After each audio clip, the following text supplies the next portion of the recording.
Okay. YB Darell di mana? KL? Dia di KK, di Penampang. Okay, okay. So I think we are live already on Facebook. So okay, An, Okay. kalau sudah ready. Yeah, we're gonna start now. Okay, Assalamualaikum and good afternoon, everyone. Welcome to another online program arranged by Seeds. Wherever you guys are, we hope everyone is safe and eager to be a part of this program. I guess it is not too late to wish our Muslim audience to have a blessed Ramadan this month. May everyone find peace and solace during this holy month.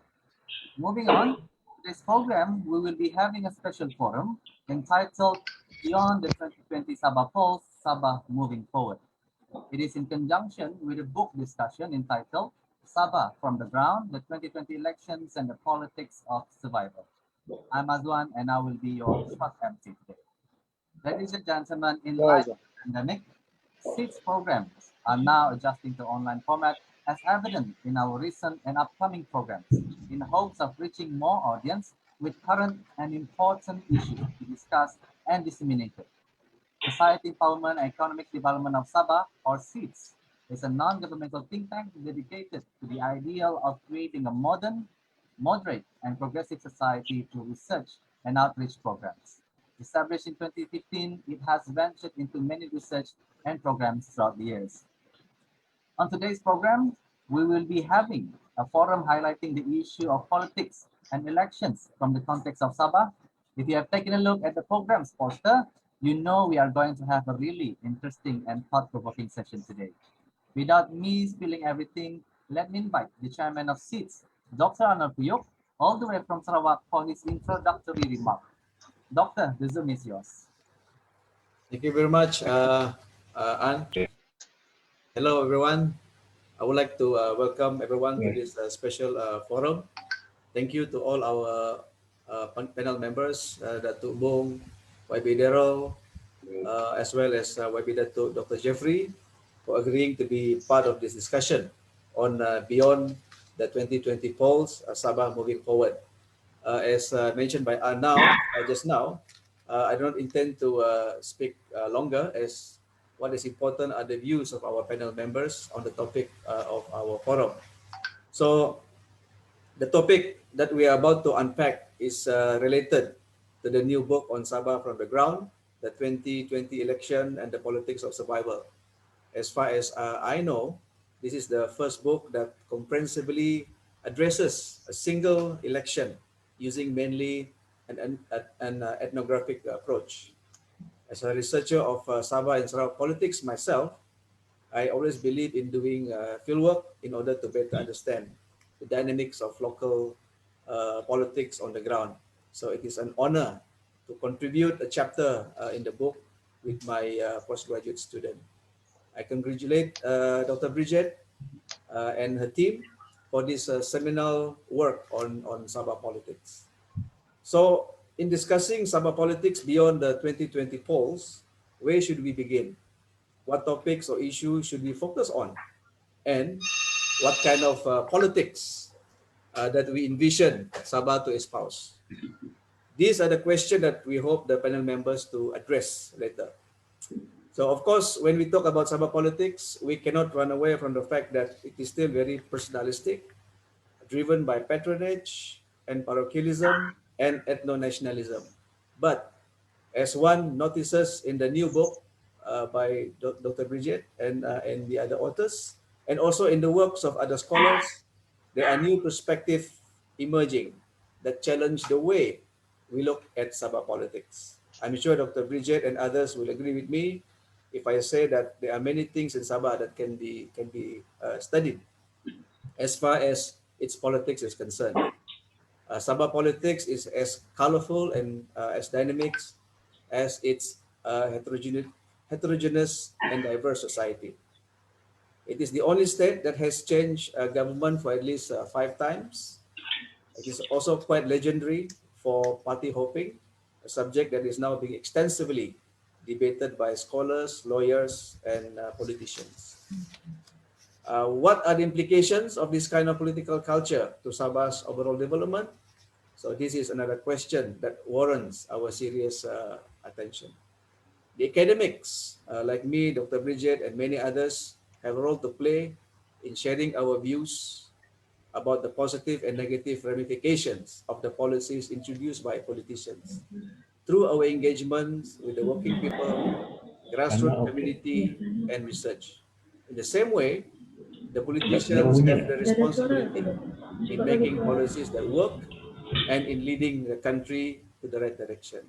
So finally, it is hoped that this forum can create a synergy between the academics, policymakers, and politicians in our effort to build a better Sabah for everyone. So on behalf of SEEDS, once again, thank you to Dr. Bridget for choosing us to host this event and to all of our panel members for participating in the forum. Selamat berforum dan selamat petang kepada semua. Terima kasih. Thank you, Dr. Arnold, for that remark. Ladies and gentlemen, now we shall proceed to the first round of our program with Dr. Bridget Welsh, one of the co-authors of Sabah from the Ground, the 2020 Elections and Political Survival. She is currently in Kuala Lumpur, and now she is going to be giving her introductory remarks as well for the program. Without further ado, the Zoom is yours, Dr. Welsh. Thank you so much, and thank you very much for organizing this panel, Arnold, on this important series of discussions. We're hosting 4 forums, which are with different authors in the collection. And I think of this book not as my book, but our book, in the sense that the many different authors, there are 24 of them. There are over 80% of the authors are Sabahan. And the book aimed to sort of not only look at elections, but also to help to have a better understanding of Sabah in Malaysia as a whole. And to do that, I felt it was important to engage young people and young scholars, as well as those more seasoned, to get an opportunity to sort of study things in depth and to begin a conversation. And this conversation is part of that. The book, I will leave you to look at it yourself. There are almost 16 different chapters, some of them very in-depth, and dealing with issues of young people, dealing with issues of ethnic communities, as well as issues associated with particular policy issues, from unemployment to the issues of migration. I think it's very important to look at these things in a meaningful way, and in the part because I think Sabah deserves more recognition and more respect. There's a lot to learn for Sabah, and I hope to have the conversation today will continue that. So thanks very much, Arnold, and thank you very much to all the speakers for coming and spending some time. I hope we have a stimulating conversation. I'm sure there's something in the book that someone will disagree with, which is always good. There are lots of perspectives in there, and not on all of the editors. And I want to please take a moment to acknowledge my co-editors, Galashini Somia and Benjamin Lowe, for all their hard work and for all the authors, which we can't list yet, but at this, in terms of the time. But I would sort of say how grateful I am to all of them, and particularly to sort of enriching the conversation. Thanks so much, Arnold. Okay, thank you so much, Dr. Welsh. Ladies and gentlemen, we are now proceeding with the second half of the program. I now hand over the program to Mr. Philip Golingai, the forum moderator. The Zoom is yours, Mr. Philip. And okay, we go straight to the point. First speaker will be YB Dato Bung Moktar. Datuk, saya ada 4 soalan. Okay, soalan pertama is that bagaimana prestasi Barisan Nasional dengan UMNO di pilihan raya tahun lepas? Okay, that's question number 1. Then number 2, soalan kedua is that selalu di Sabah, dia punya politics is based on personality. Macam Datuk pun personality juga. So kadang-kadang yang isu tu macam pengundi ni kan dia more into personality dari issue. Okay, that's number 2. Then number 3 is how do you see the Sabah and federal relationship sekarang dan in the future? Then my last question, Dato, is that how is it moving forward for Sabah? How do you see it? Thank you very much. So I have to answer all the 4 questions lah. Kalau ada soalan jawapan bonus pun boleh juga. Okay, first of all, I think the first question ada tricky sikit lah. There is no coalition between UMNO and Barisan Nasional, no such thing. Because as long as we know the Barisan, UMNO is contesting under Barisan Nasional from day 1, starting from 1991. So the beginning of that, then until the PRN 2020. But for great performance of Warisan, actually, you can see we won 14 out of 32 seats. We contesting in the state election, where we left one at a time.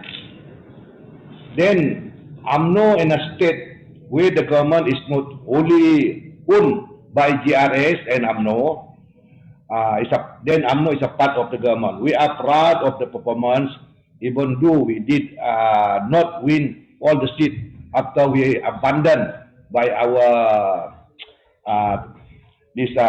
all UMNO leader, around 22 of UMNO Ketua Bahagian abandoned us.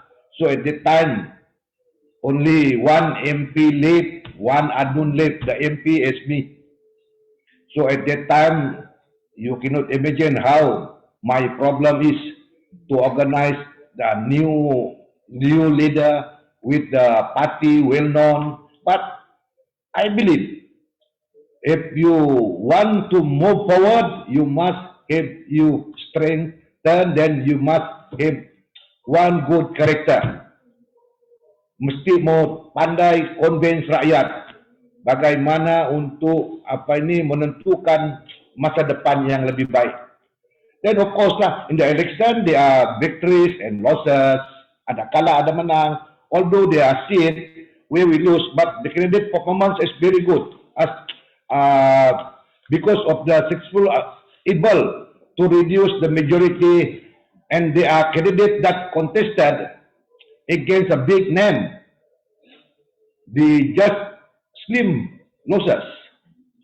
So for me, I'm happy with what we did in UMNO and Barisan Nasional, but then we also realized that UMNO Sabah just first party.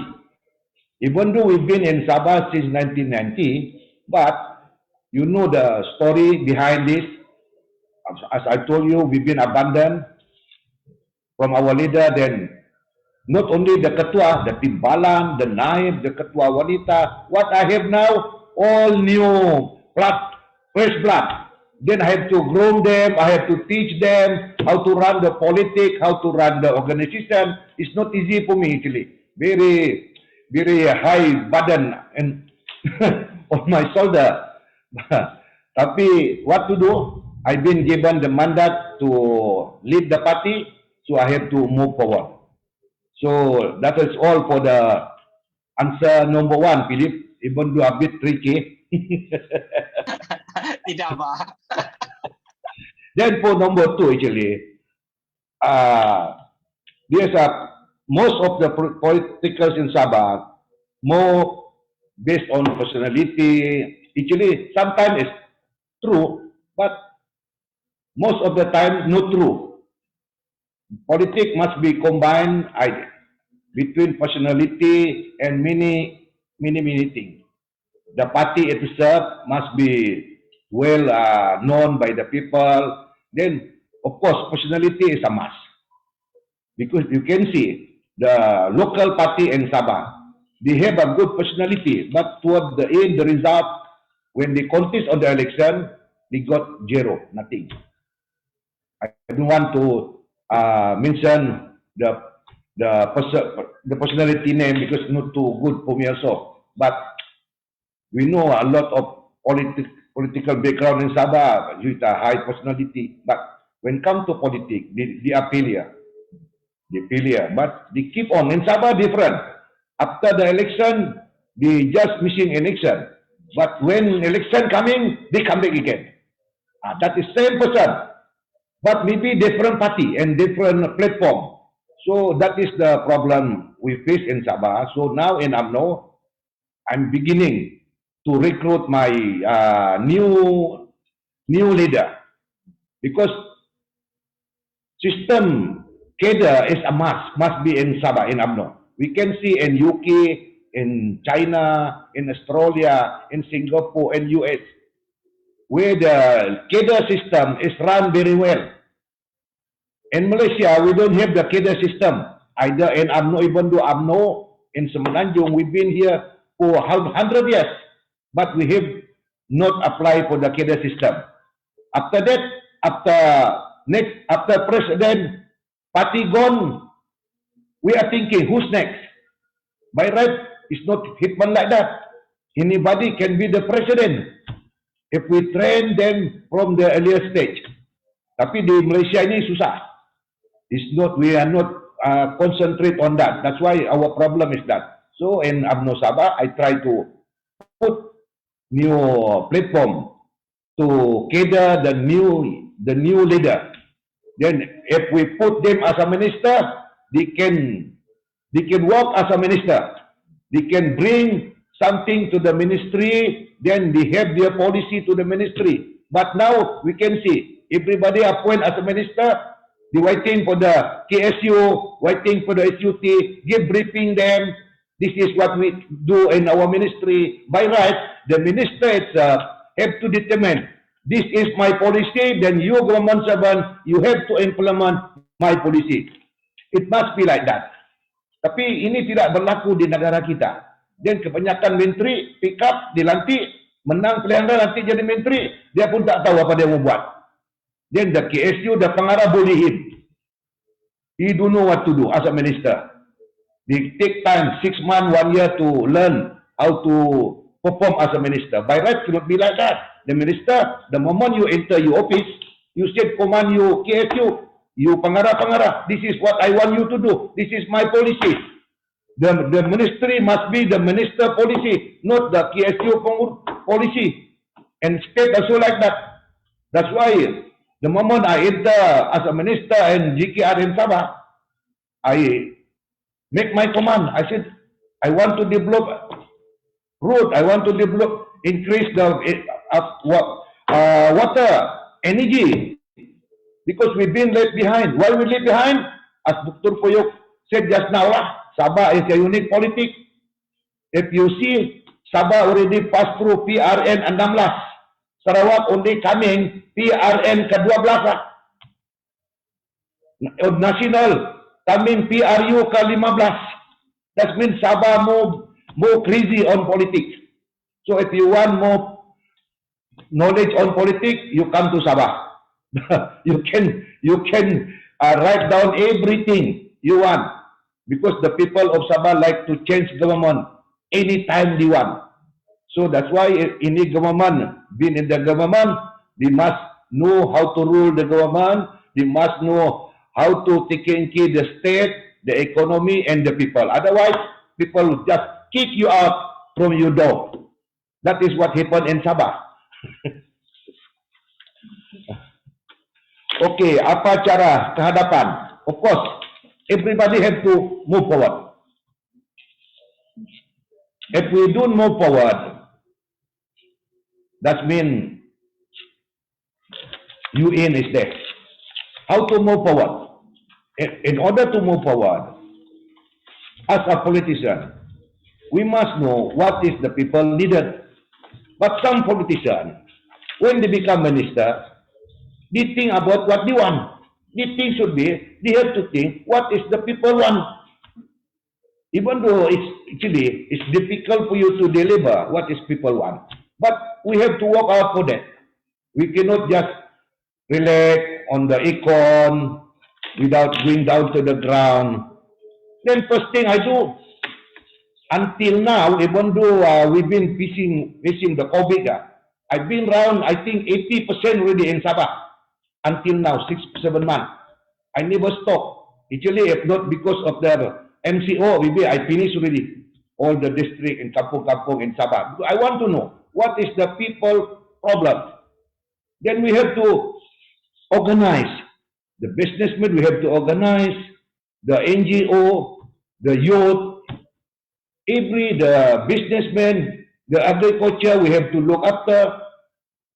Sabah is a big potential to be organized in terms of business, economy, and politics. But I don't know. I don't want to blame ini pemimpin lama lah, no go the so, because maybe at that time they have to decide what is good for Sabah at that time, for them. But like me, see what they are doing, nothing actually.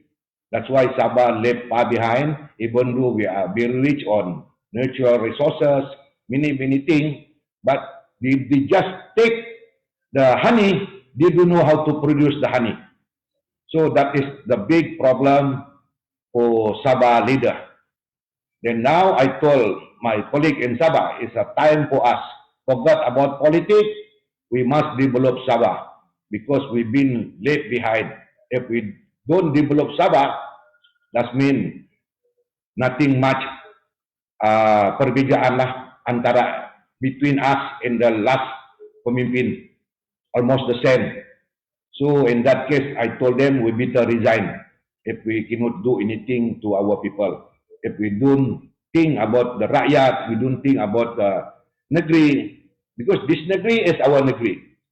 Then if we think this is our negeri, then we have to do something better than the others. Don't blame them. No point to blame them. But we have to do something. Then in politics also like that. I don't know, some other country, after election, there's no politics at all. They work together. But in Malaysia, in Sabah, difficult. Because we have two-party system. Two-party system is very dangerous. Winner take all, loser lose all. So that is a problem. When the winner lose all, win all, loser lose all, so they keep on fight. In Dewan Rakyat, they fight. Dewan Undangan Negeri, they fight. On the street, they fight. In US and UK and Holland, no such thing. After election, they work together. They can sit down, then they can give and take everything, say their knowledge, the strategy. Here, no.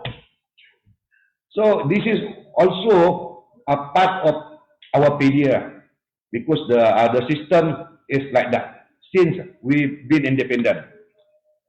Ada lagi kalian tinggal? Okay, Oh, ada satu topik. Nombor 3. ya, nombor 3. Yeah. How do you see the role of the federal state relation to Sabah politics? Ya, nombor 3 ya.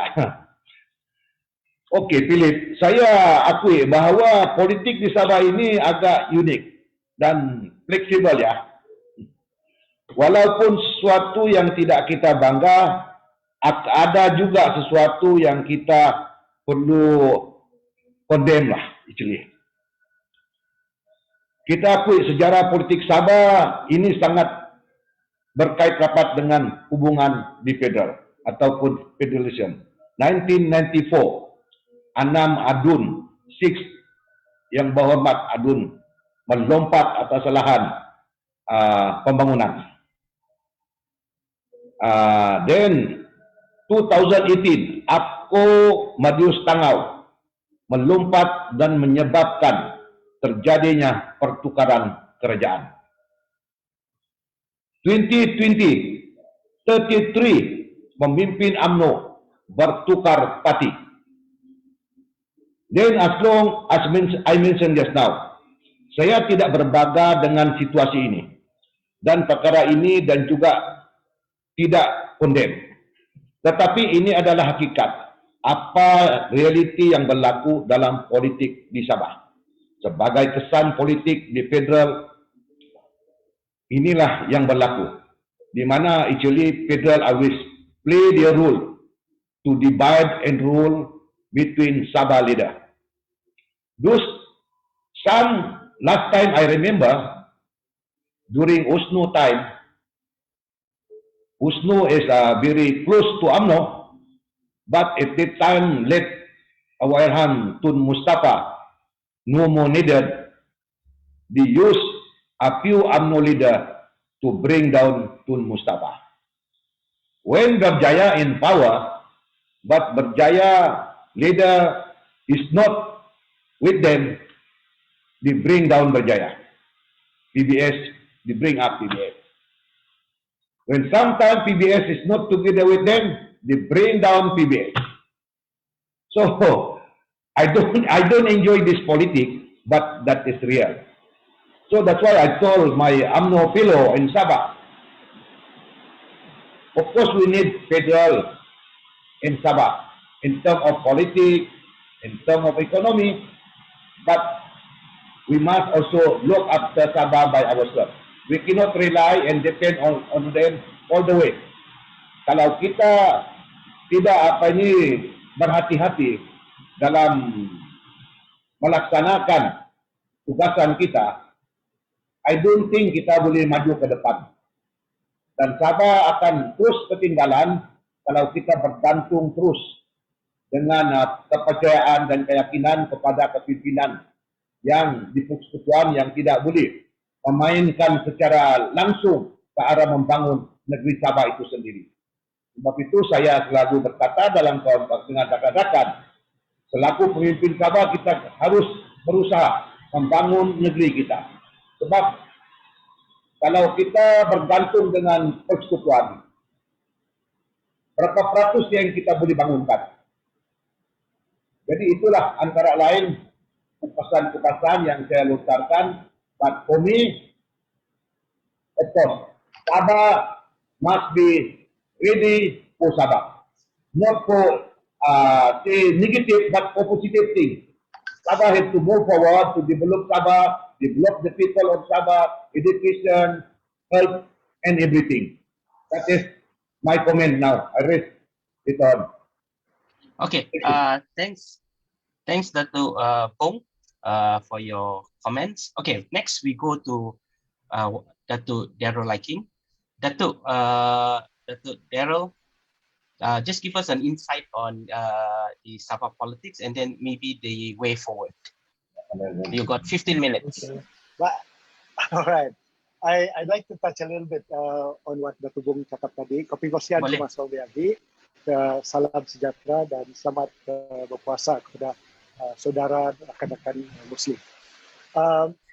Saya tertarik dengan apa yang dicakap oleh YB Datuk Seri Bung tadi, dan saya setuju dengan beberapa isu yang beliau telah membawa, dan saya ingin add on beberapa isu termasuk soalan yang telah dilontarkan oleh Philip tadi, ya.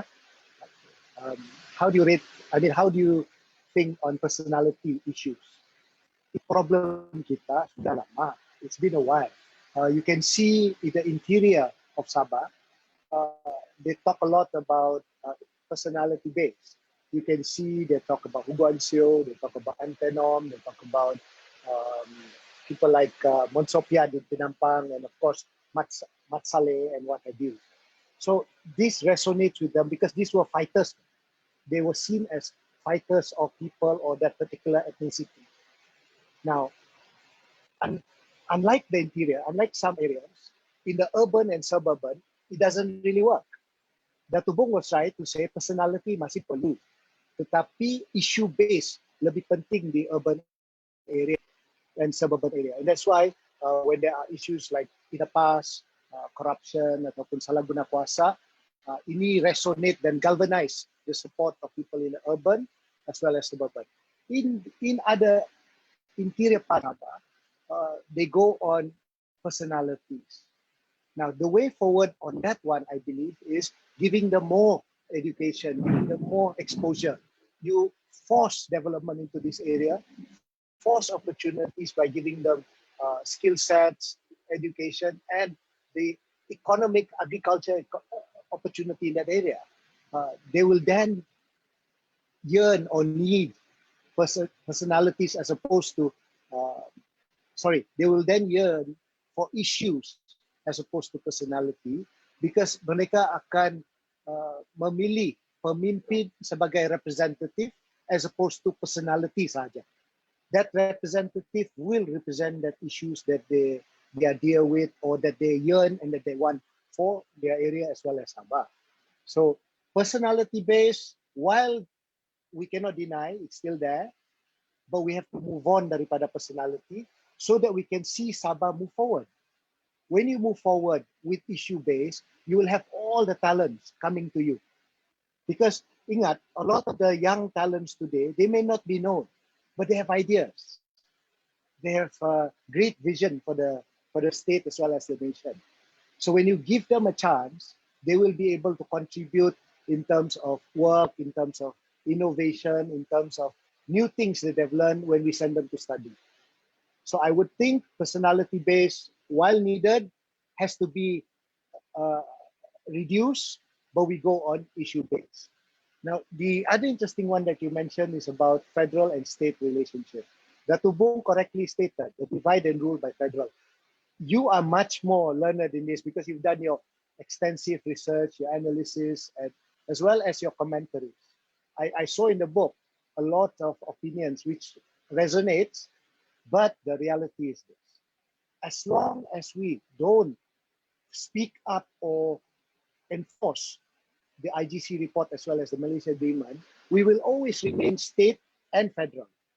We have to move Sabah towards equalization. We need to equalize Sabah, Sarawak, and Malaya.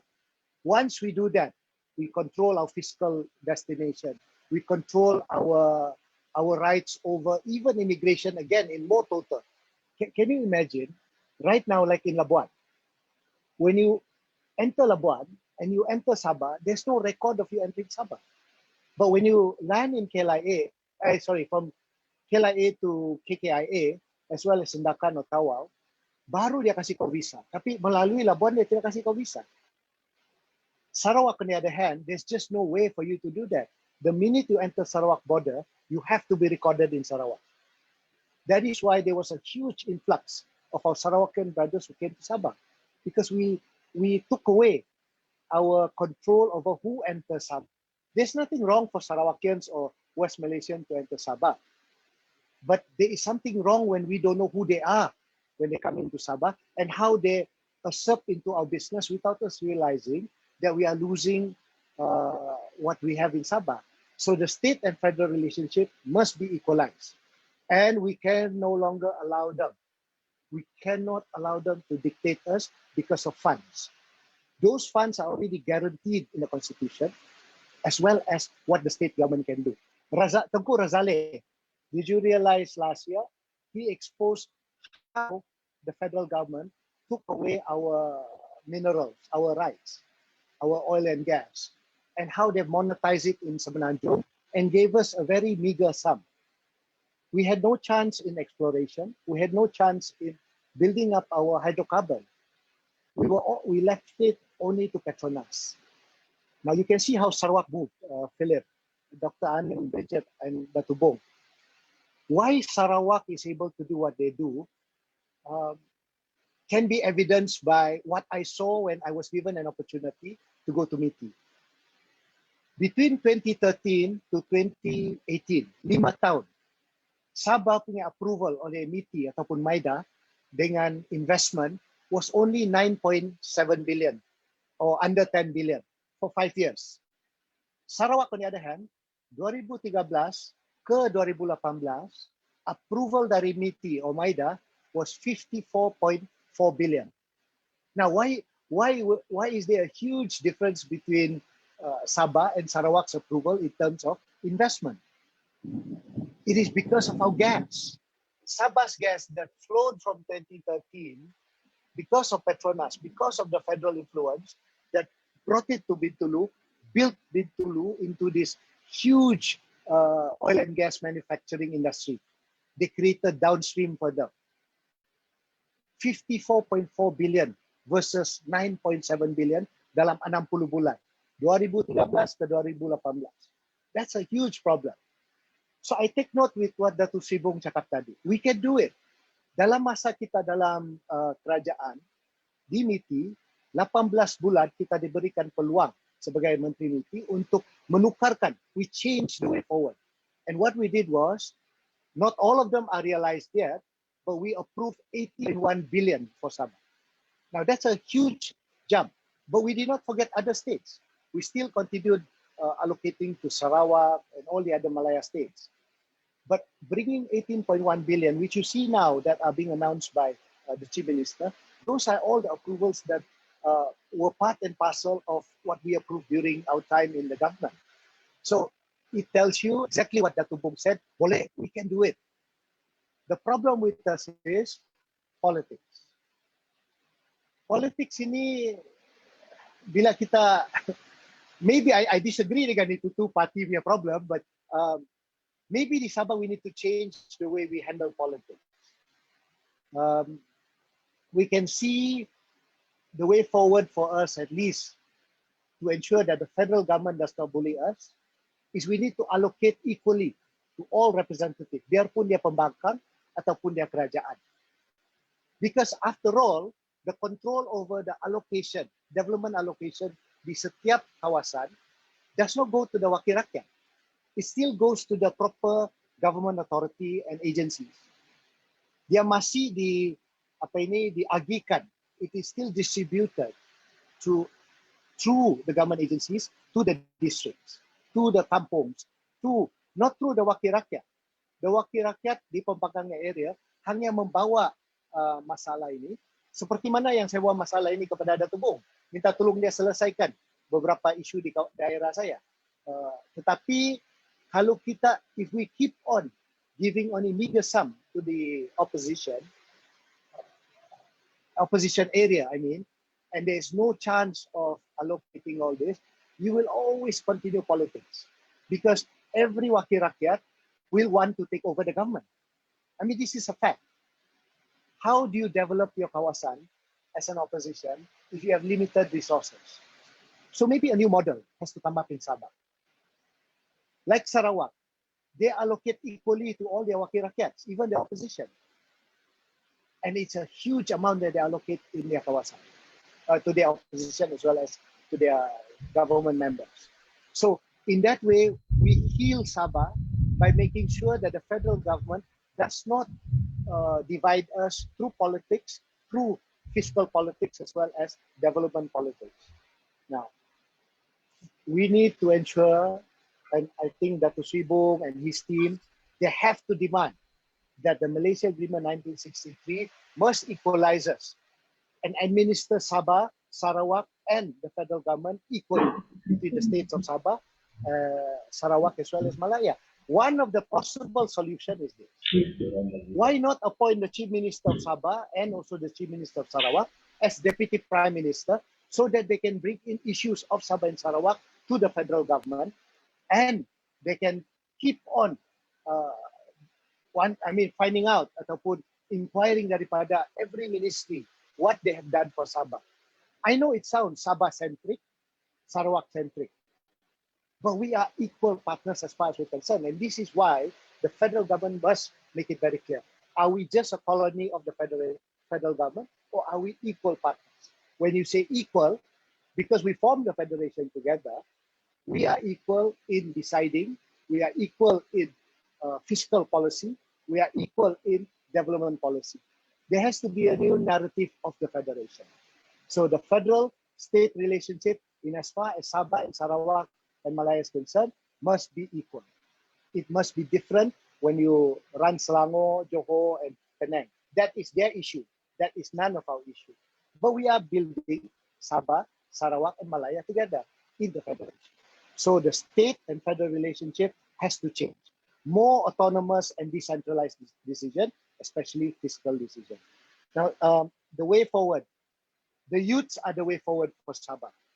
In that book, you did a great research. Your analysts, your commentators, and your academics clearly exposed that 4% of Sabah's electorate are those below 40. With Undi 18 coming into the picture, it will create a huge youth movement, huge vote bank that is, that we will have to face during the next parliamentary election. Now, what do you do with the way forward? Industrialization of Sabah, digital gap that we have. We need to ensure that our infrastructure are there. Without infrastructure, siapa mau datang di Sabah? Domestic and also foreign investors will not be interested to come to Sabah. And even if they come, the government will have to spend so much money to give them incentives. Why don't we create that consistent infrastructure with them? Today, Philip, Dato Bung, as well as Dr. Welsh, and of course, Dr. Arnold, and audience, I was afraid that I will have a blackout in the house to get the internet, because this happens so often in Penampang, almost every other week. Without the internet, we can't communicate and we can't Zoom. Without the internet, you can't trade.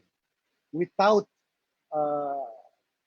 consistent infrastructure supply, we will never be able to develop Sabah in the way that we aspire or dream. Now, Sabah, the real way forward, besides the youth, digital gap that we have and divide, is we need to make Sabah the international, at least Southeast Asia, not international, but Southeast Asia or even ASEAN's hope of agriculture, trajectories for logistics. You can see from the east coast of Sabah, you have the Makassar Straits. I had the opportunity, I had a real opportunity to discuss this with President Duterte, as well as the Prime Minister of New Zealand and Australia, where they all looked at Makassar Strait as the future logistics, transshipment, as well as way forward to deliver goods. But Sabah sits right in the heart of all this. Dato Bung's area, Kinabatagan, Sadakan, Lahadatu, Tawau. These are the coastline that's going to serve the new economy that leads towards Japan, Vietnam, as well as China. We can become the supply chain of all these people. We can also become the service industry of people. If you can remember, of course, Arnold and Philip are too young, but Dato Sri will remember this one. Terima kasih. Terima kasih, Wabi, for calling me young. Sabah at one time was making shirts, baju sekolah, kasut sekolah. We were making all these things. What happened to us? We became from a almost industrializing manufacturing state or nation to just be a nation that went into low trade. Singapore moved from trading to manufacturing. We had a chance to become a manufacturing, but we did not enhance this. Our enablers were there. Our raw resources were there. What has happened? Kita antar kayu balak saja. We send kayu balak to Japan and all the other foreign countries. We never monetize all this. So these are the several problems Sabah has. Estonia, for that matter, if you can recall, after the fall of the Soviet Union and all the issues that they faced, they had no way forward but to go into services. Zoom is China, but at one time we were all using, what was that? Estonia's product? Also video. Oh God, it's in the tip of my tongue. Yeah, we were using their technology. And then today, Estonia is the digital center of Europe as well as the world. Everybody's going there.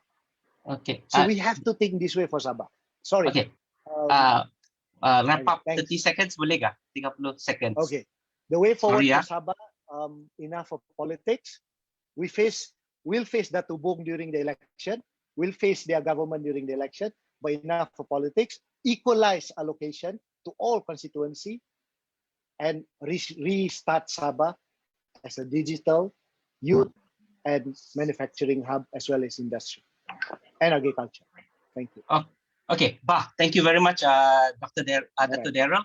Okay, we give opportunity to Dato Bung to reply. I think he wants to go. Okay, Dato Bung.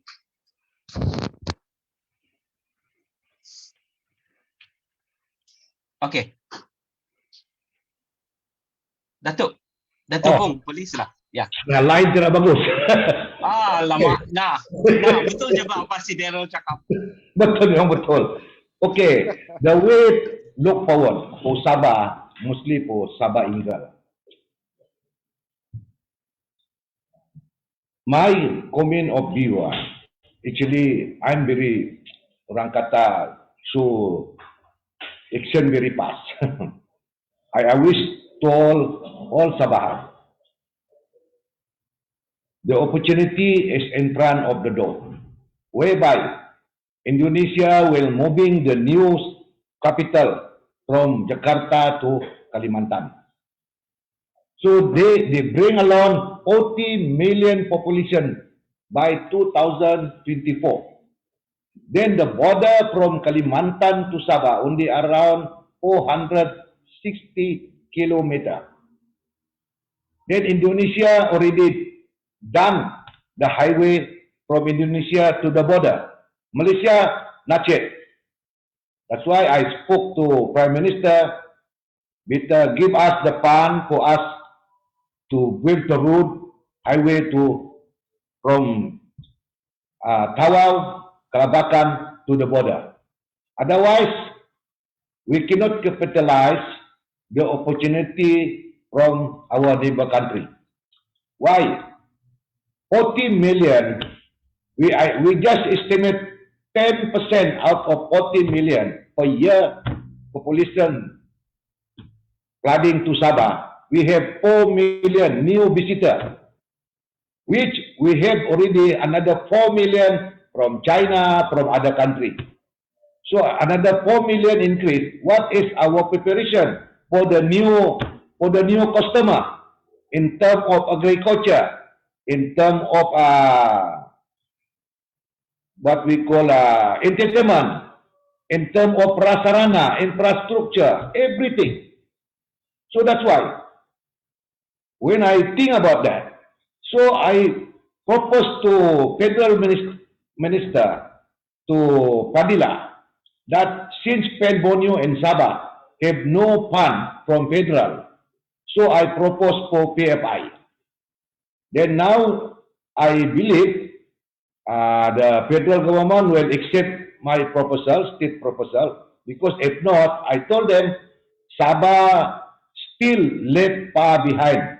Then that's why some people of Sabah really they get emosi.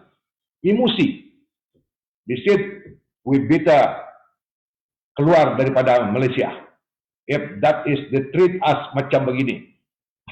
But it's not up to this. But for me, better we take some political will. We have to negotiate with the federal government.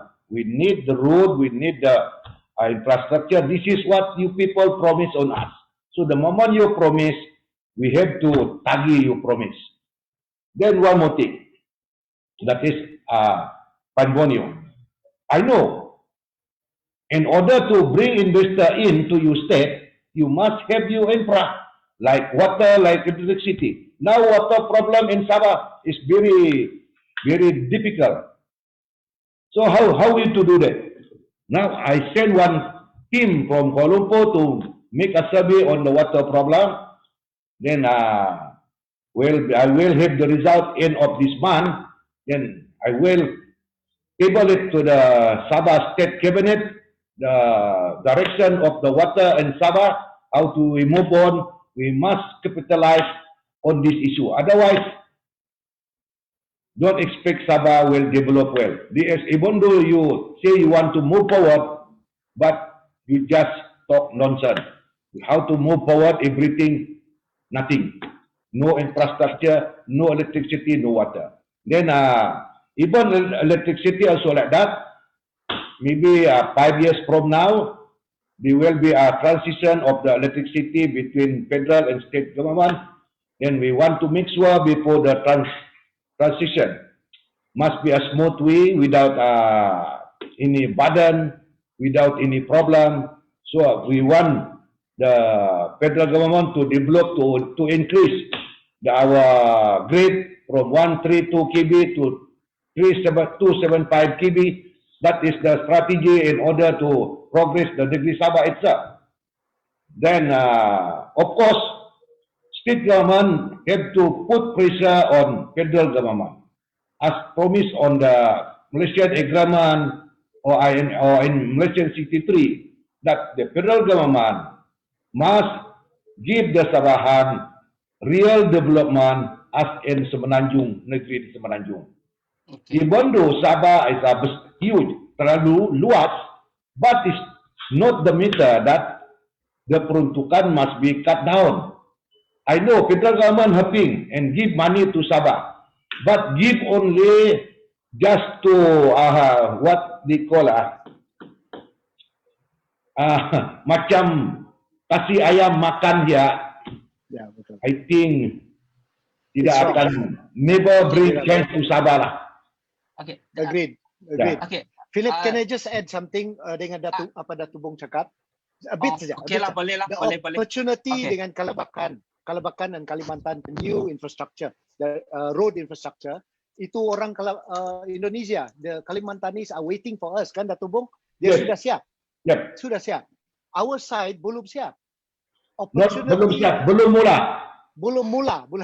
Sorry. Belum mula. Opportunity yang ada di sana adalah CIQ juga. Custom, immigration, quarantine. Yeah. Imagine when you build that. Singapura yang hanya ada 5 juta populasi, CIQ dia di Johor has made Johor so rich. So this is exactly what I agree with Dato' Bung. We have to take this opportunity. That is, we asking 600 million from the federal government to set up the CIQ and the road itself. Dato' Sri Bung, saya ingat Dato' Sri Azmin telah luluskan ini waktu masa kami sebagai Menteri Ekonomi. Please check that out. I don't know, but you know what happened. Actually, that's why I don't want to condemn Darell. Maybe you don't know. Yeah. The Minister of Finance di Buaning tarik balik. Dia tarik balik kan itu? Dia tarik balik. Then our Chief Minister agree on that. That's why I'm very disappointed with my big brother. Why you agree on that? I don't know what is the real reason. I'll find out juga. So now, 100 million was approved. now we have to minta balik. We have to check. Zafrul can approve lah. Suruh Zafrul approve saja. Because he's already approved before. Now, of course, they want to approve, but they said the money we use on COVID, everything, that is a problem. So, it's okay. But for me, our point is that we want to move forward to Sabah. Because otherwise, Sabah will depend on federal all the way until we don't know. Even maybe we're not around, our anak cucu take place, they also face the same problem. So that's why, for me, the people of Sabah, we must be together, work together. Even though we are on different platform of politics, but when come to certain issue, we must be together. Like what Sarawak did. They can be split in politics, but in certain issue, they are stand together. So in Sabah must be like that. If we want to progress Sabah, we must work together. Either the politics leader, the politic NGO, we must be together. Then we must know how to face with the federal leader what we want actually. Otherwise, they give us, like I see just now, like food to tabur makanan ayam. So it's not fair to Sabah. Sometimes, I don't know. Then, tarik diri, we work together terus. Yeah, okay. YB Bung, I got a question. It's based on what YB Darell said. He mentioned about the opposition getting equal allocation for the kawasan. Your government, GRS, will it give allocation to Penampang? We already give some. Actually, what I expect, this thing happened during Pakatan Harapan. Because they promised to the rakyat, they promised every day that when they end the government, they give equal allocation. That's why people support them on the election. But when they end power, zero. That's why I'm very disappointed. They did give 100,000. 100,000. But they not promise 100,000. They promise they give equal. So now, kalau Pakatan gagal, Dato' Sri, your turn to make it right. But you know that UMNO is a part of the government. Your president, Dato' Zahid, kata dia pun tak dapat equal allocation. So, that's why in politics it's always like that. You cannot predict today different, tomorrow different. That is politics in Malaysia. That I think we have beri to change. penuh harapan kepada Dato' Sri. You demand this one for us. We have to change the system maybe there. Yeah. Kita boleh call tu. Kita cerita. So that is what happened actually. We cannot do many things because certain system. The system itself not allowed us untuk buat ini semua.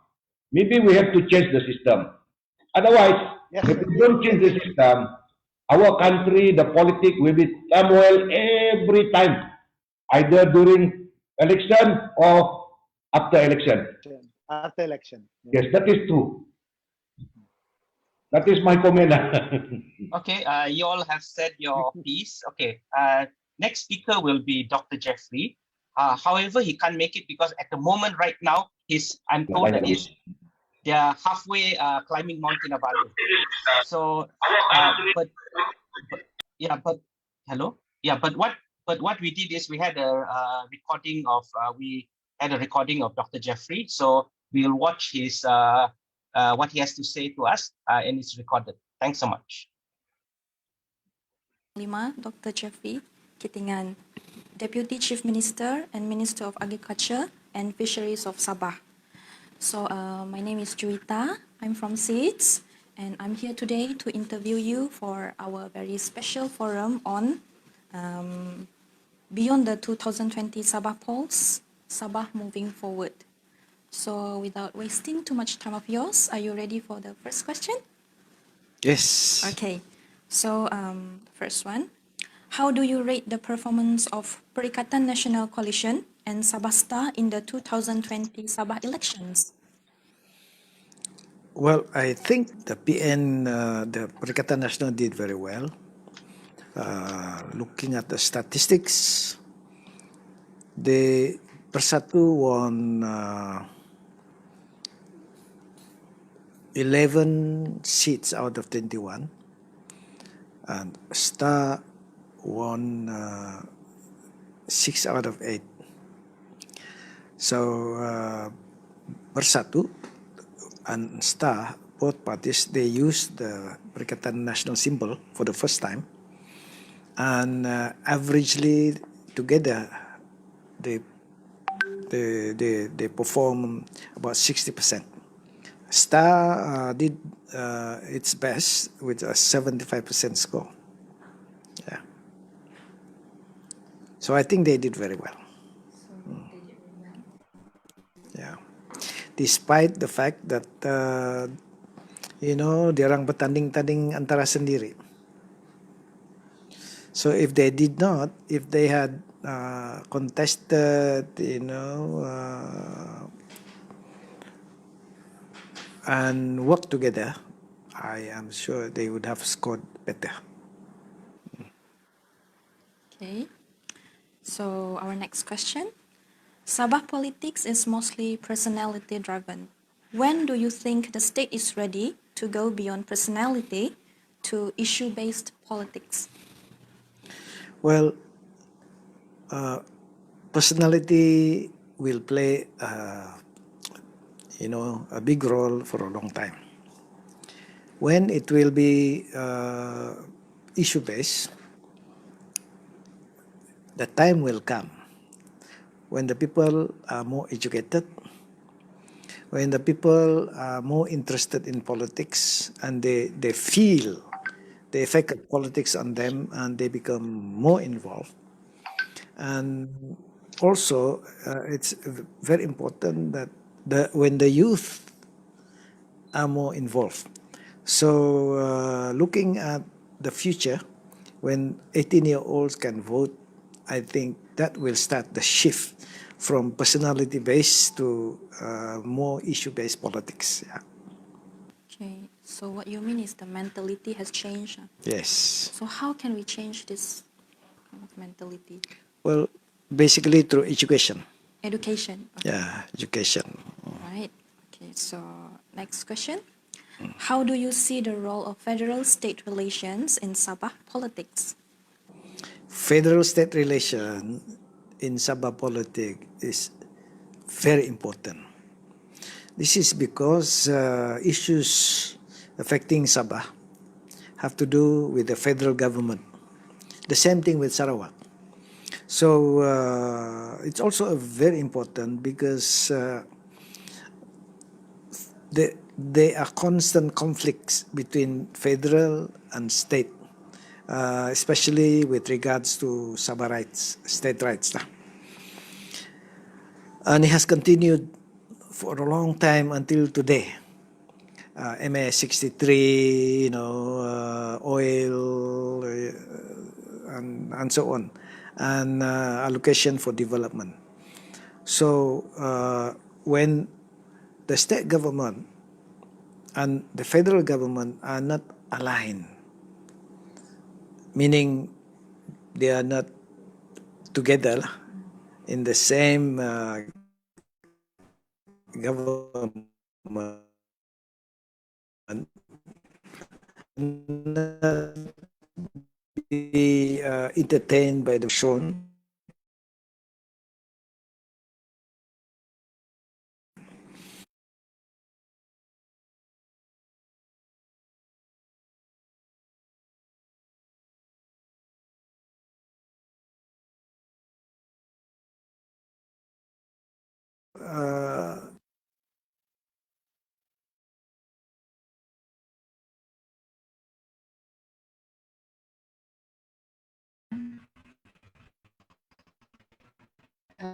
Problems.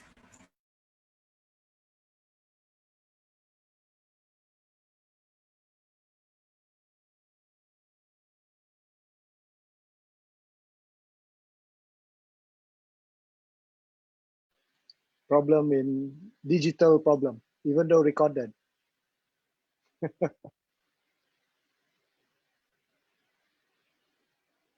Ada problem kan ni? Okay. Okay, never mind. Maybe we fix the problem dulu. We fix first. But Dr. Arnold, do you have any question? Because I think that Dr. Bung also, I think he has an appointment soon. Maybe we give, you look at your question. We see whether Dr. Bung can answer. Okay, boleh. thanks. Dato, I think there is one question here for Dato Bung and another question for YB Darell. So this question was given to me directly to my WhatsApp.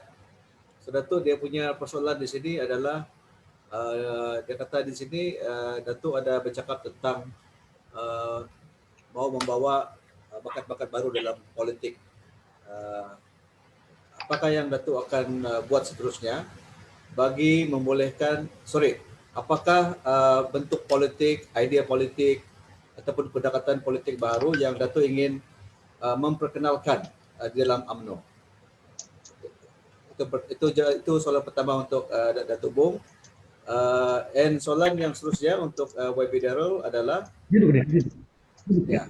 okay, in terms of tadi YB Darell ada mengatakan tentang mungkin secara berseluruh lah. I don't know whether YB Darell was really serious about it or you were making a joke out of it when you said something on independent. Jadi soalannya di sini, ada satu soalan di sini YB, dia kata kalau misalnya kita tidak mendapat apa yang kita mau daripada kerjaan persekutuan, adakah tindakan selanjutnya adalah keluar daripada persekutuan Malaysia dan mendirikan sebuah negara baru? Itu soalan dia YB Darell dan juga YB Bung. Itu dibawa oleh Dato Bung tadi. Okay, tapi saya rasa tapi in fact YB Bung and YB Darell, kalau kita tengok video tadi yang berkenaan yang disampaikan oleh YB Dato Jeffrey, sebenarnya dia juga ada bercakap tentang independent. It seems like that is the only way out for Sabah. But so I'm just curious to listen to your perspective on this. Okay. YB Bung and Darell, yeah. YB Bung dulu, Kota Menteri. Okay, Doktor. Actually, politik ini is pragmatic. Politik ini hidup. Sebab itu why hari ini kita melihat di Malaysia, not only Sabah, no more single party dominant. It will be impossible now. Last time kita tengok UMNO Warisan. But after 2014 election, PRU14, no more dominant politics, no more. In Sabah also like that. So this is a new norm. Memang rumah kehidupan baru dalam politik sudah. we have to accept, you have to agree with me, no more one party dominant. Ini fakta. That's why every political party dia kena strategize, strategi parti dia. Strategi ini pun doktor kena diubah-ubah. Pagi lain, tengah hari lain, petang lain. Sebab isu dia pun hidup. Isu dia hidup. Pagi ini lain isu, tengah hari lain, malam sudah lain.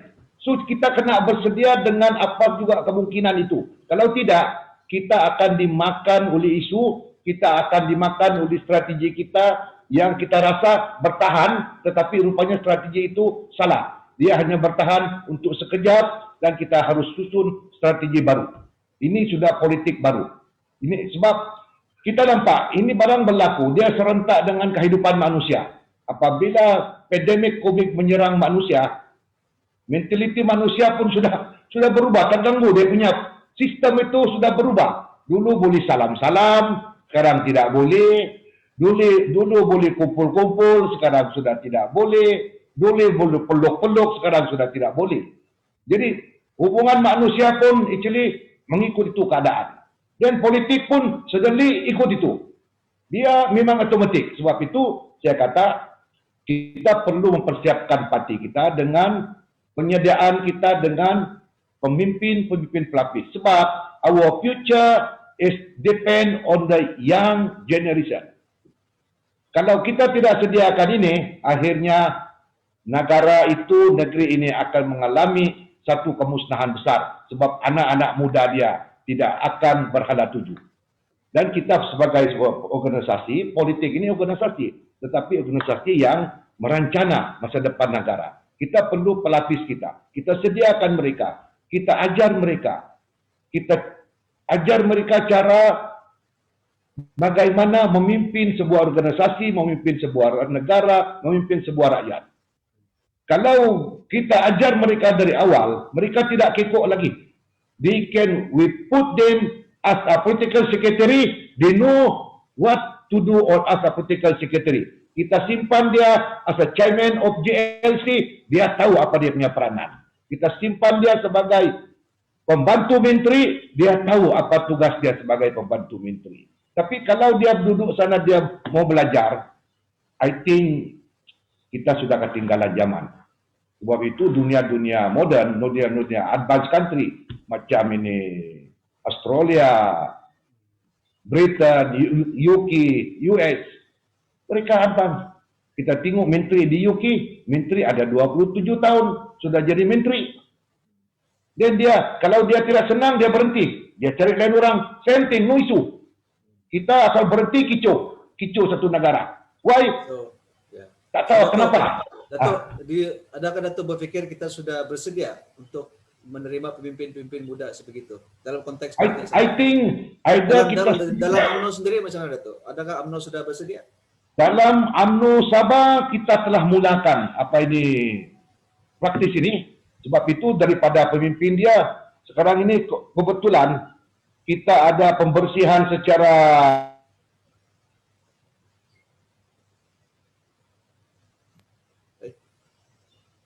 stop sudah, Dato. Otomatik di mana apabila ada pemimpin muda. Saya sini yang nampak tidak muda.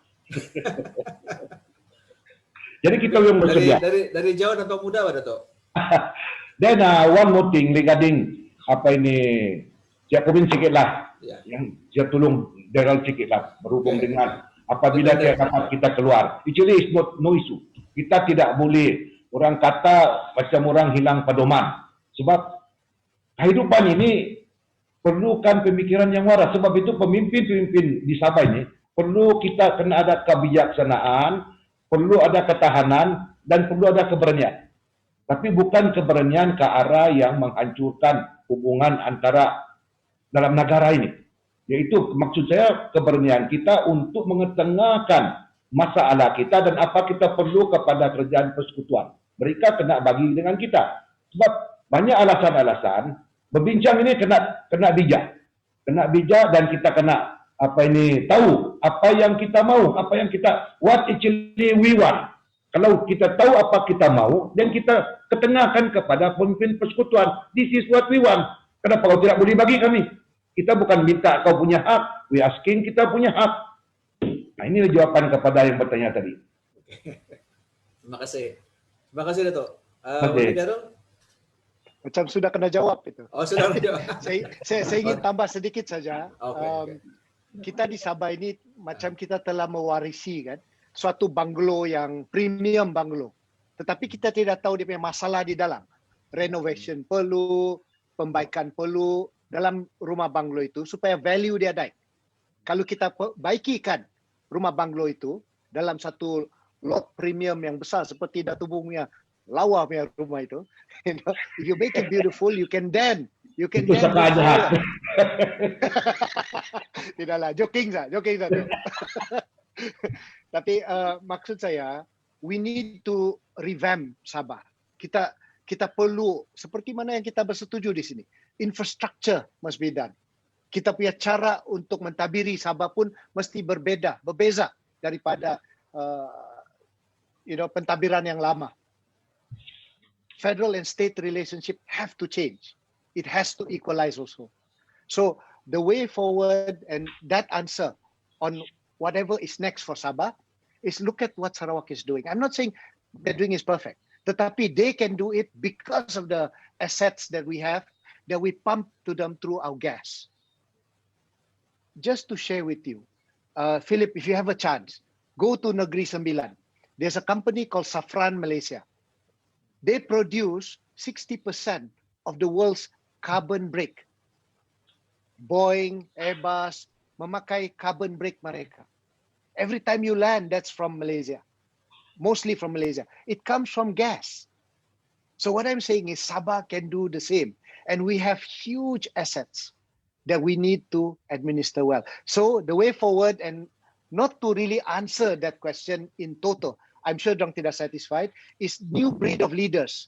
The young people, or even any aspiring politician, have to have accountability, integrity, dignity, and responsibility. With this, maybe you can put and cast into stone. Kalau adanya batu sumpah, why not put a condition on new politicians ataupun current politicians, di mana we want them to be accountable for Sabah. We want them to have integrity for Sabah. We want them to have dignity for Sabah supaya kita dapat sebagai suatu state yang berpadu bersama. We can bridge the divide between East Coast and West Coast and the interior.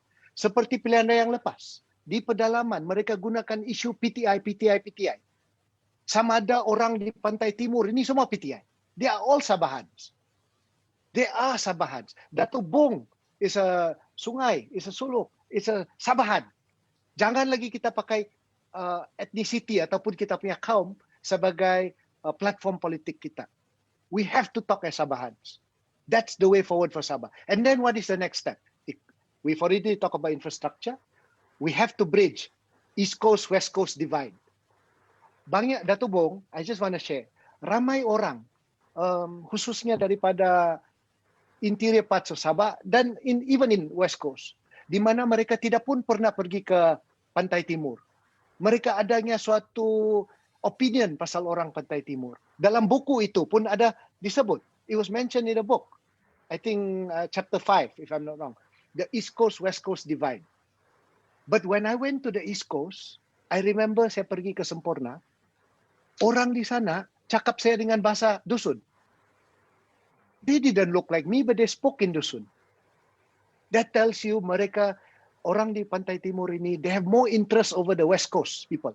Dia research, dia berkenalan. Dia bergaul dengan orang lain Barat. Tapi Pantai Barat punya divide ini dengan Pantai Timur, we have to solve in Sabah in order to correct Sabah. I agree with dengan Dato Bung. We need to speak as Sabahan sekarang. Okay? So, before we talk of the next step, let's solve these problems first. Okay. Dato Bung, kau ada masa lagi ataupun terpaksa hantar bubur lambung? Boleh lagi, Pak. Stay dulu, Pak, sekejap, Dato. Ada? Terpaksa. Okay. Ada this very popular question. I'll ask you and YB Darell. The question is, are you favorable of the anti-cop law? because banyak macam katak lah it seems. Actually, if you ask me, that topic I've been debate in Parliament. I'm the one who proposed in Dewan Rakyat. If Dewan Rakyat can accept, we must put ini usul untuk anti hope law ini, because ugly actually, very ugly. I agree with that. Dato Seri, kita sebagai ahli DUN dan juga Parlimen, let us start di Sabah. Ya, Saya sokong dengan cadangan Dato Seri. Sebagai state Betul. government, you do this. I will. Let's start this supaya ada culture baru di Sabah, Yes. satu budaya baru. Saya setuju. We agree. Okay, Dr. Arnold, any other questions dalam kau punya list tu? Okay. Ini ada kontroversial sikit dia punya soalan. Okay, cantik. Okay. Because Bagus lah kontroversi. Because I think Datuk Bung tadi he has rightly said that kita punya politik ni mengalami apa yang kita panggil sebagai realignment, penjajaran politik. So tidak ada politik yang dominan dan sebagainya lah. Jadi setelah dari sini Datuk, apakah kemungkinan UMNO dan Warisan akan bekerjasama untuk mendirikan sebuah kerajaan di Sabah apabila berlakunya penjajaran political realignment nanti setelah pilihan raya berakhir. Ya. Okay, saya jawab dulu Gitu, Saya dengar silakan. saya jawab dulu Saya dengar ada secret talk ini. Betul atau tidak? Ya. Betul. Politik ini saya cakap tadi hidup. Dia tidak ada matinya.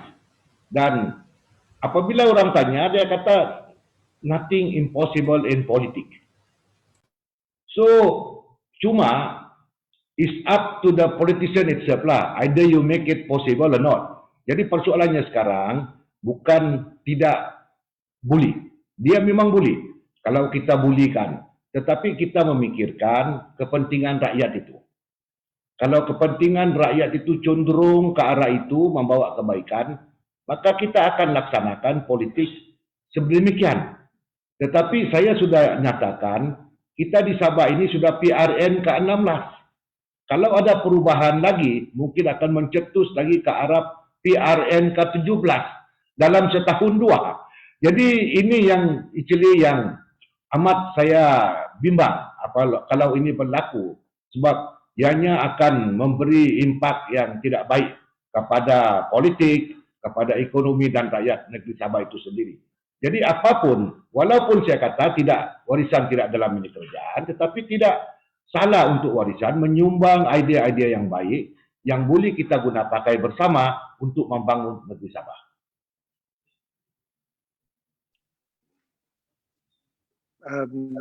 Saya, Philip, as far as I know, tiada negotiation sebab tiada telefon call yang di tap lah. So.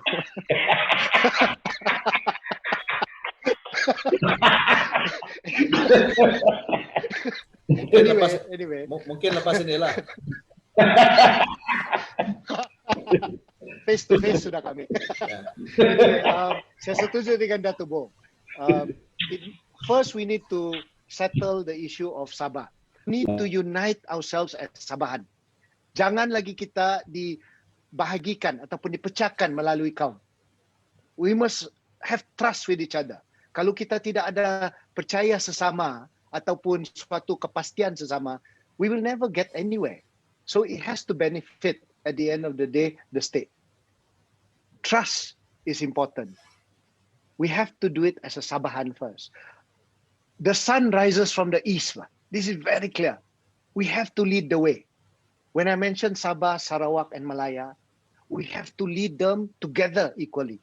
But Sabah can never reach there as long as the federal government or any federal movement divides us and we allow it to happen. We have to stop talking about saya punya kaum. We know, kita tahu apa kaum kita. Of course, we'll always preserve our ethnicity. But being a Sabahan is an identity yang boleh menyatukan suatu state or nation like Sabah that can decide the federation. So when you talk about working together, never write off any possibilities. Thank you. Okay, I think Dato Bung mau jalan sedangkan? Tiada sound. Datuk tiada boleh dengar. Tiada sound. Datuk tiada sound. Yeah, Okay. yeah. Very much sorry, brother. I have to go. Bah, selamat berpuasa and thanks so Selamat much. buka puasa. Yeah, Terima kasih. very apa tu? Thank you very much. Wabi, Darell. Okay, Dr. Dato', Puyok. Dato'. Hai, Rodri. Bye, bye. Oh, Sorry, okay. Jalan. sorry. Kata Kuadan. Kita sesi fotografi kejap boleh tak dengan Dato'? Alamak, I think he Dia gone off jalan sudah. sudah. Okay, I think he's in the hurry. Okay, we continue with Dr. Jeffrey recording. We would like to apologize for the interruption. We had a technical problem. I think it's an internet problem. I think kalau orang di Sabah, kau tahu lah kenapa ada internet problem.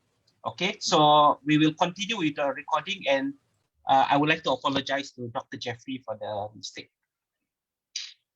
Well, and the state government are not aligned. Not only that Sabah will suffer, but we will not get the financial support from the federal government. And in fact, history has shown, during PBS time, when the federal government withheld funds, the federal government established a separate agency for development like JPPS, and the state government chief minister was taken out to be the security chairman in the state. So we suffer. So that's why federal-state relation is important. So when the state government and the federal government are aligned, like it is today, then we can move forward because we can work together and we can get the support, financial support from the federal government. That's why federal-state relation is very important, provided that the federal leadership listens to the state leaderships. Even if they are aligned, but the federal government doesn't listen to the state leadership, it will also hamper development, and the political relation will also not be good. So we have to learn from history and make sure that the state government and the federal government are able to work together and then enhance federal-state relations. Yeah. Okay, so we have come to the most important question of the day, because this is related to our forum anyway. So what is the way forward for Sabah? What is your opinion on that? The way forward for Sabah? Yes. Most people would say independent. So I would say the way forward is to gain more autonomy, to be able to assert itself, to say what it wants to say, to do what it wants to do according to our own agenda. Agenda for development, agenda for politics, and so on. So, in other words, the way forward for Sabah is to have more say, to ensure that the partnership between the three entities to Malaysia, Sabah, Sarawak, and Semenanjung, can be realized. As you know, we have been talking about MA63 for a long time. I think it's time for us to talk about something else, like how to develop this the federation, how to develop Sabah. So why not we sit down together and create a new federal constitution, resolve the issue of Sabah and Sarawak. Because this is what is hampering in Malaysia, because of MA 63 is not exactly what we have planned for. It is not in accordance with our aspirations. We want this, something else, we become something else. So, in other words, now a lot of the citizens, especially young people, don't want to be tied up with the past. We want to move forward. And the way forward is for Sabah to be more independent, to be able to fulfill its own aspirations, not be tied to the agenda of Malaya. We want to get away from that. And if you want to talk about Malaysia, and if you want Malaysia to succeed, then you must correct the mistakes and the wrong that has been occurring all this while. You must resolve the injustices, the inequality, and only then we can move forward. Right now, Sabah is not moving forward the way we want because we have become dependent. The federal government has made Sabah too dependent on the central government, dependent on security, dependent on finance and development, and dependent on many other things. And not only that, the political parties in Semenanjung, they come over to Sabah and take our seats. They contest our seats. And then, by doing so, they are taking away our rights to speak and reducing our role as equal partners. So I think we need to get away from that. Why not? Sabah political parties deal with the Sabah problems. Semenanjung political parties deal with the Semenanjung problems. Sarawak political parties deal with the politics of Sarawak. And then we come together and work as partners at the federal level. The state government should be completely ruled, governed by state political parties. That is the way forward to me. If not, then this is not the Malaysia that we want. And as long as it is not the Malaysia we aspire, the federal-state conflict will continue, and we will be wasting more and more time talking about this rather than moving forward.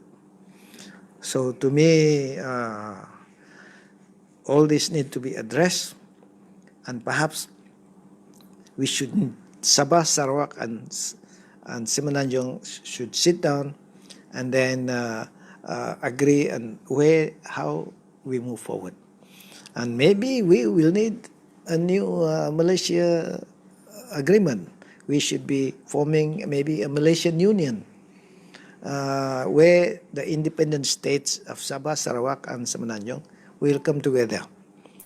Because right now, we have a too complicated. Are we a federation or are we a union? Because according to the federal constitution, the federation is the federation created in 1957. And if it is the federation created in 1957, then that is the Federation of Malaya. And if that is the Federation of Malaya, what is Sabah and Sarawak doing in the Federation of Malaya? So where is the Federation of Malaysia? We haven't formed the Federation of Malaysia. If you want to form the Federation of Malaysia, then we have to have a new agreement, a new constitution where Sabah, Sarawak, and Semenanjung, now they call Wilayah, must be an equal footing. And the Federation of Malaya that already exists, they can exist the way it is, they wanted it. But Malaysia should not be Malaya. It should be Malaysia. And that means we need to sit down to form the Malaysia that we had wanted at the beginning of the formation of Malaysia. That is the way forward. Yeah. Okay, so that's all, Dato. Okay, so thank you for your time and thank you for your willingness to be interviewed by SITS. Okay. Thank you. Thank you. Okay. Thanks so much to Dr. Jeffrey for his agreeing to the recording. And once again, I would like to apologize for the technical problem on this recording, which was it suddenly stopped. Okay. Perhaps YB Darell can maybe want to comment on what Dr. Jeffrey say, or want to do you have any comment on this? Thanks. Okay, thank you. Just a short comment. Currently, Dr. Jeffrey has always talked about similar, if not the same thing.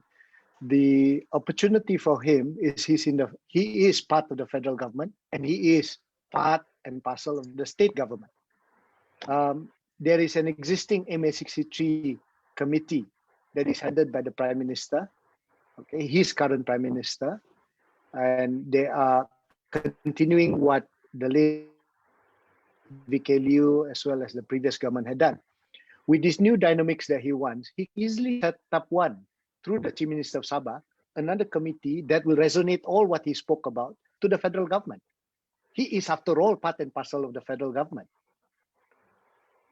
Just do it in Sabah. We have 25 parliamentary seats in Sabah. Constitutionally, whether this constitution is valid or otherwise, complete or incomplete or otherwise, as far as we are concerned at the moment, there are 25 parliamentary seats in Sabah. There is a binding term in the constitution that is supposed to protect, preserve, enhance, and work out this federation as far as Sabah and Malaya is concerned. So use the 25 parliamentary seats, demand what he just spoke about by setting up that committee that represents the views of the state cabinet of Sabah to the federal government. Don't let federal decide for you if you want to talk that way. After all, he is part and parcel of the federal government. Dr. Jeffrey can easily leave this federal government at any time. His number will change the way the federation is, or at least Muhyiddin's government. So why not do it and not speak about it only?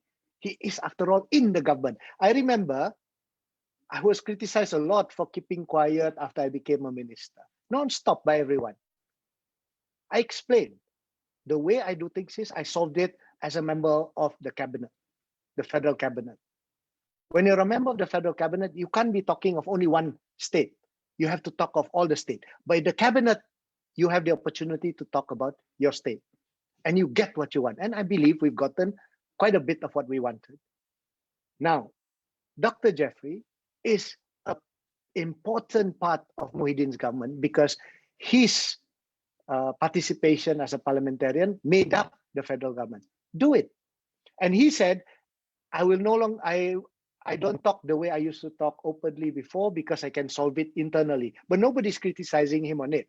I support what he's doing because I understand that that is what you have to do when you're a member of the cabinet.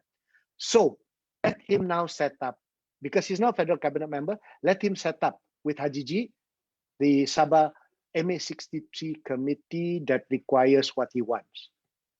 Make it happen. You have 25 parliamentary seats in Sabah that will support you on this.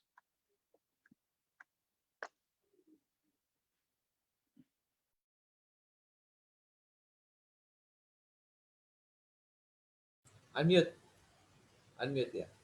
Okay, minta maaf. Okay, sorry, unmute. Okay, thanks, YB Darell. I've got a question from a journalist who personally WhatsApped me that question. He wants to know on what's your stand, your party stand, Warisan, whether you will have a understanding or will merge or combine with UMNO in the next election or in the next near future. Because I think you're on record for saying that what he says, that Warisan will not have something to do with UMNO. Thanks. Yes, I said it during the campaign because our stand is very clear. We will not work with people who have caused problem to the nation. But there are young people in UMNO as well that are untainted. They are untainted, and they are for their cause. They are not part and parcel of the kleptos, the convicted kleptos in this case, or facing problems in this case. But in the case of Sabah, I think we have to look at it beyond political parties. We have to look at it on whether or not their position is the same as ours. Their position must be, as I said earlier, you must talk about being Sabahan first. You see, the dysfunction that we had is Sabah, Sarawak, and Malaya. We kept on thinking that we have to look at Malaya as the superior federation. It is equally with us. Unfortunately, we didn't have enough time, 2 years, to make this right when we were in government. I had 18 months only in the federal government.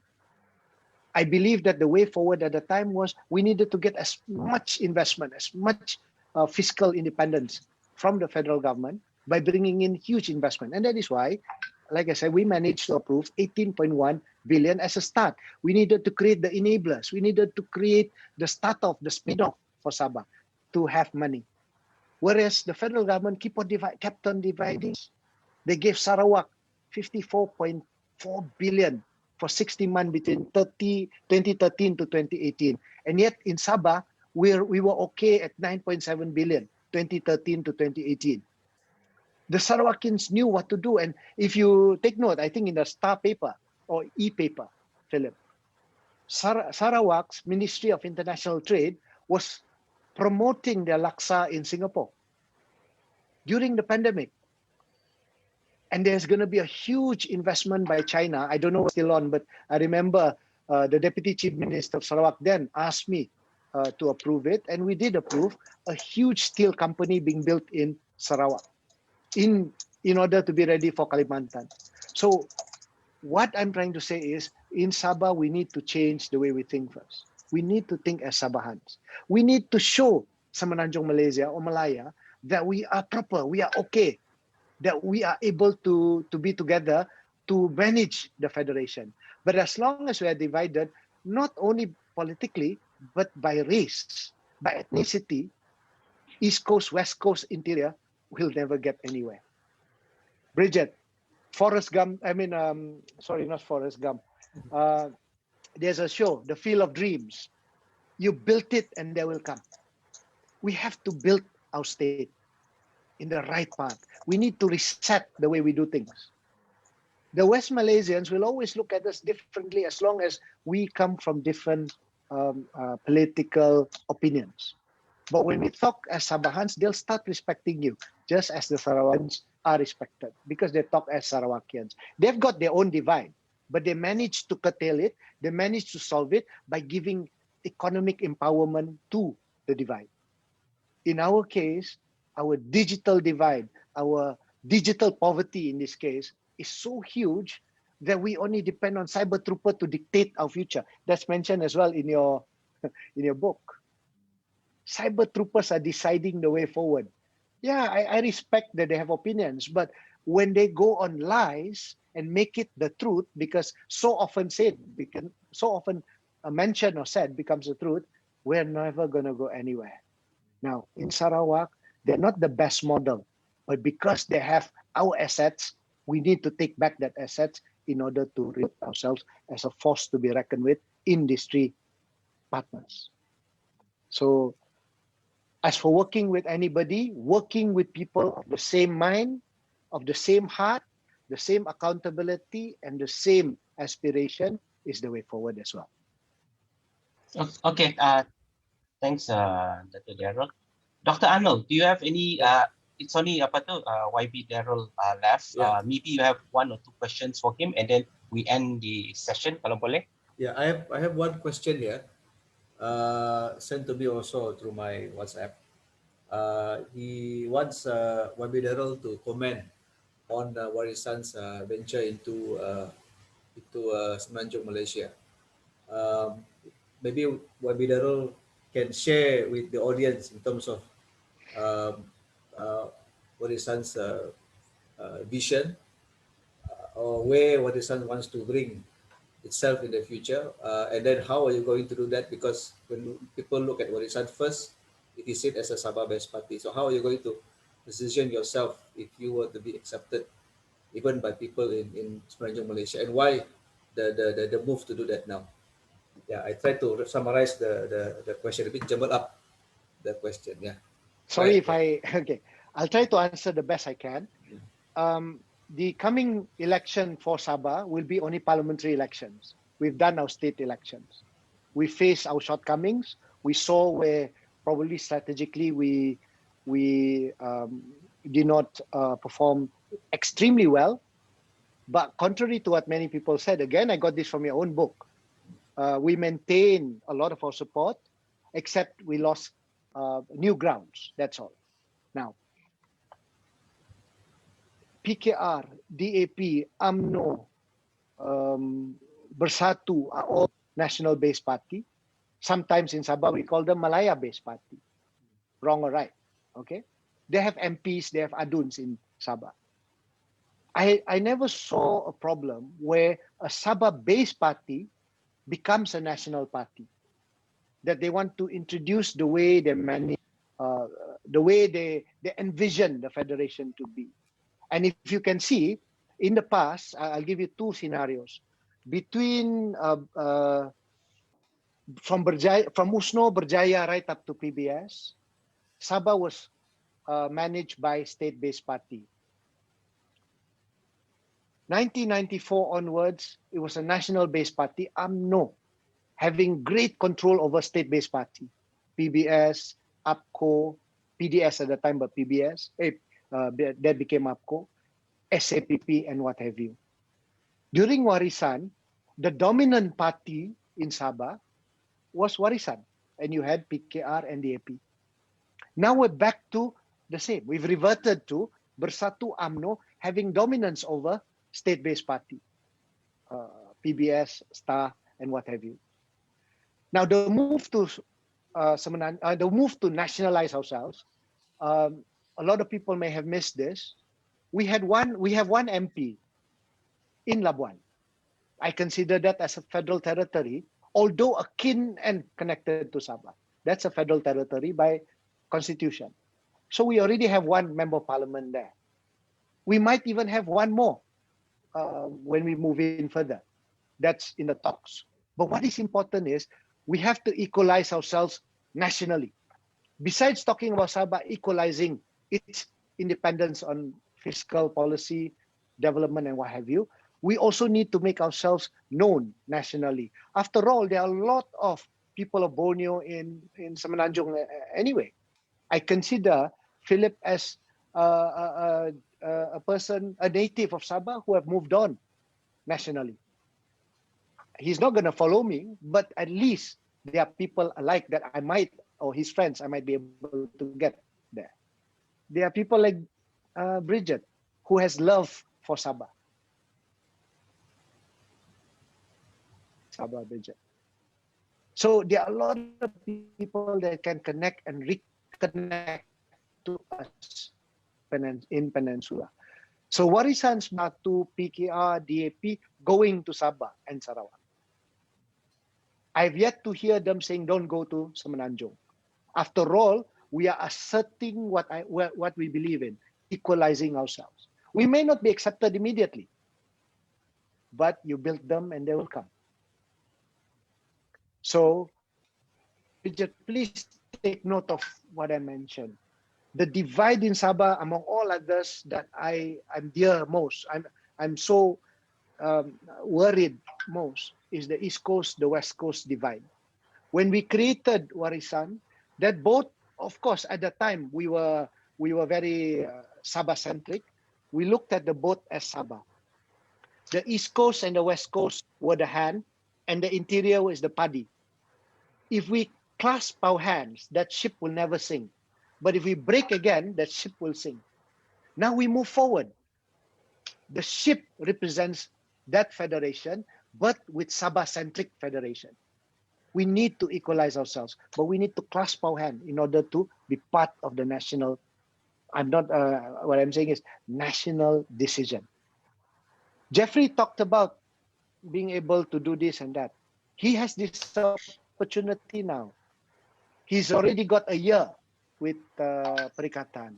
He's already got 5 or 6 months as a state government. This is his chance. We should be looking at whether or not they're going to be real or not, because I remember people said you had 18 months for our case, you have 26 months for Warisan, and you failed. So now it's their turn.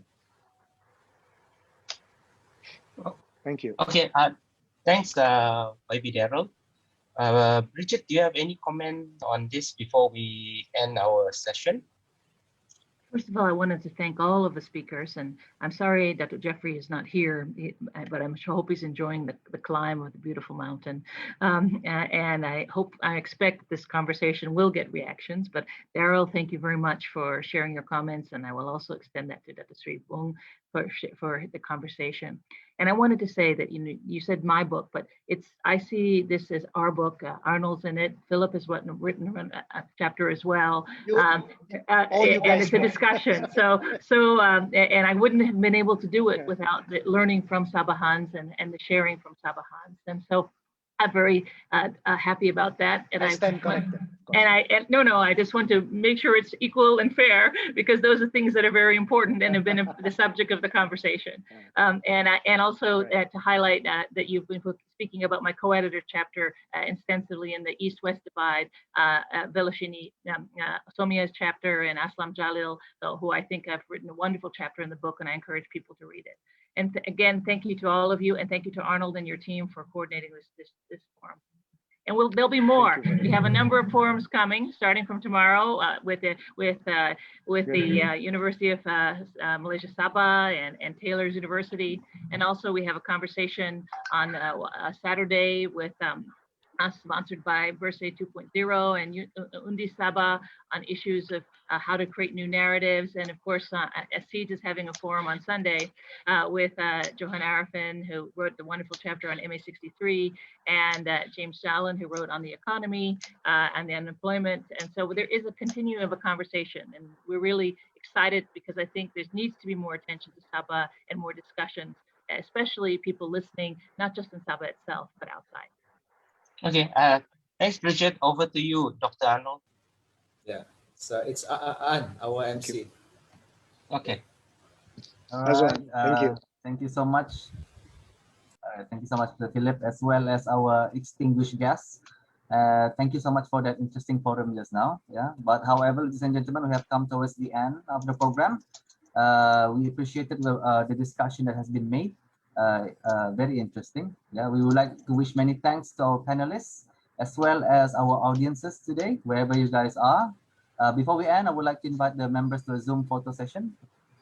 Okay, so could you guys take a look at the camera and give me a very beautiful smile on the count of 1, 2, 3. Okay, thank you so much. With that, the book Sabah from the Ground, the 2020 Elections and the Politics of Survival is now available in bookstores nationwide. Go get them, guys. Yeah. And with that, we reach the end of our program.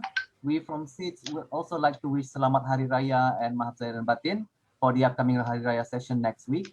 Stay safe, everyone. Please ensure to follow the Selamat Hari Raya to all. Ketauhadan, konsikan, kemudian Thank you, YB. Terima kasih. Yeah, thanks, YB. Okay. All the best. See you Thank soon. you.